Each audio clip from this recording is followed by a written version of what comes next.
Okay, this is the beginning of the end for Unit 1. This is the last set of lectures for Unit 1.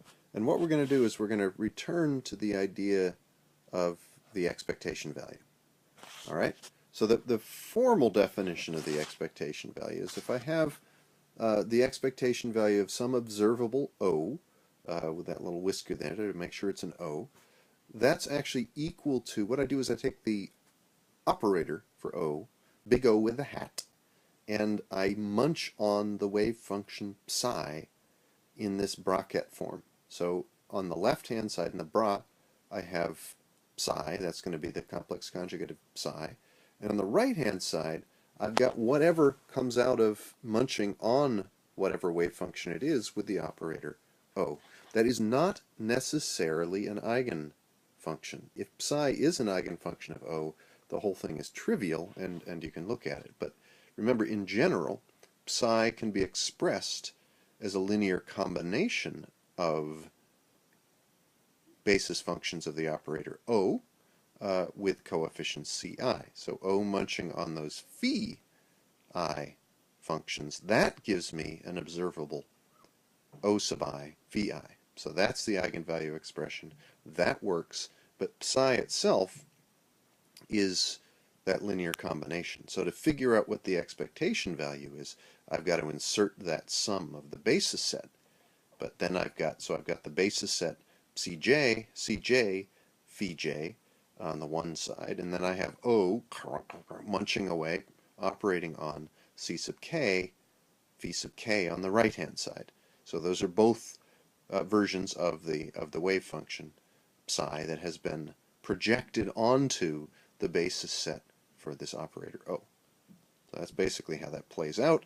And then when you do that, what you get is, since O is going to just return some multiplier, which is the observable O hat, the operator, is going to return the observable O with some coefficient, what I get out of the deal when you work out that whole long, infinitely long series of basis sets, there's either going to be, let's say, a phi j, or a phi j phi not j, and Kroneker's delta is going to jump in again. And so all I get is the coefficient C1 in brackets times the observable O1 plus C2 times the observable O2, etc., etc., etc. And that gives me the probability of finding each individual observable O sub I is the coefficient Ci magnitude squared, and also gives me the expectation value, which is the sum of those probabilities times the values. So you get everything that we've already learned, just kind of expressed concisely there. But now what we're going to do is say, what is the operator for position? Well, position we're going to call x hat. That's the operator, and it's just equal to x. Just multiply by x. So the way we operate on a function psi to find position is multiply it by x. And that seems really, really weird, because how can I possibly get something that is an eigenfunction of multiplying by x? Because I need to multiply by x and yet get back the same function scaled by the eigenvalue. And that's pretty odd. But it's so that the question is, what are these eigenfunctions? And the answer is, they're little beasties called the delta function. So if one of the eigenfunctions, phi of, let's say, x prime, some value of x, is going to be this thing called the delta function, x minus x prime. And the delta function, or the Dirac delta function, is a queer little function that is basically a needle. It's infinitely high and infinitely narrow at x prime and integrates to 1. So we'll look at that in detail in a second. All right, so let's look at this Dirac delta function thing here. We've got a position operator, x, big X with a hat, is equal to the variable x, and the eigenfunction is this thing called the Dirac delta function, x minus x prime. So the Dirac delta function is this sharp needly thingy, and it looks kind of like this. Here's an x-axis, and it's just nothing. It's 0 until we hit some value x prime, and then goes back to 0. And right there at x prime, it's going to be infinitely narrow. So it's a very, very sharp needle. It's also infinitely high. But actually, if you integrate the whole thing up, you get 1. So it's also properly normalized. So it's this really, really, really sharp needle going boom to infinity right at x prime, but it turns out its area is 1. And it behaves very, very nicely in that regard. So basically what it is a little thing that if you interact with any other function, it's just going to poke out the value of that function right at x prime. So if I have, the function x squared, then I'm going to get x prime squared. If I have the function x, then I'm going to get x prime. And that's pretty useful, because now if I operate with x hat, the operator, on delta x prime, well, let's kind of do that graphically. There's x.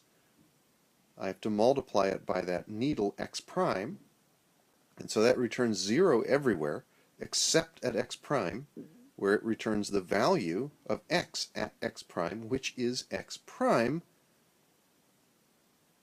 and then it's 0 everywhere else. And so it's what I get back is a sharp little needle, but it's a little bit bigger than the sharp little needle was before. It's scaled by the value x prime. So I use x hat, operate on delta of x prime, and what I get back is x prime times delta of x prime. That is an eigenvalue, and that is an eigenfunction. So this sharp needle thing called the Dirac delta function is in fact an eigenfunction of the position operator x hat, which is just the variable x, and it gives the position, and the position is the value of x. So that x hat operating on delta gives x prime of delta is exactly what we need to be a proper eigenvalue and eigenfunction. So finally, let's go ahead and try to think about the expectation value of position. Let's go ahead and try to measure position. So if I have some wave function psi, if I want to measure position, I have to take that wave function psi and turn it into some combination of basis functions of the operator I'm working with, which is now the position operator, and find the coefficients for it, right? That's how we do that.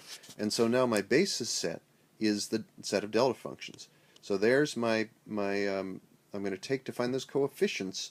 What I do is I integrate the basis functions, so this is delta of x prime, against the wave function, which is psi of x. And remember, since delta of x prime is just 0, 0, 0, 0, 0, pow, 1 at that special value x prime, and then 0 all over again, that is just going to give me the value of the wave function psi at x prime. Perfect. That's just it's just like we were using in the when we were using the position operator on it, and it's also a heck of a lot like the Dirac the Kroneker's delta, right? When x is equal to x prime is a lot like when I is equal to k or j is equal to k. So these things behave very, very similarly.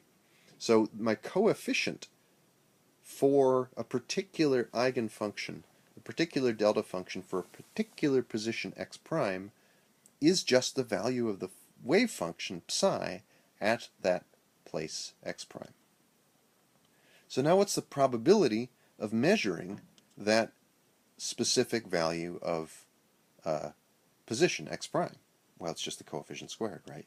So the probability of measuring x prime is, let's take c of x prime, bracket c of x prime, the magnitude squared of the coefficient.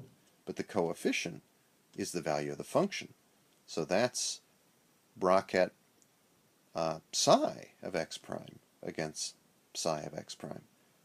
So that's saying the probability of measuring the position of x prime given a wave function is the magnitude of the wave function squared at that position. That should be pretty familiar. That is just the Born interpretation of the wave function. So in the end, just like we took the de Broglie relation that said that the wavelength was equal to Planck's constant divided by the magnitude of the momentum, which was sort of a notion that there was this relationship between momentum and wavelength. And we showed, once we figured out the eigen functions of momentum as Slinky, that worked exactly. Likewise, we had this Born interpretation of the wave function that I take the magnitude of the wave function and square it, and that shows me something about probability.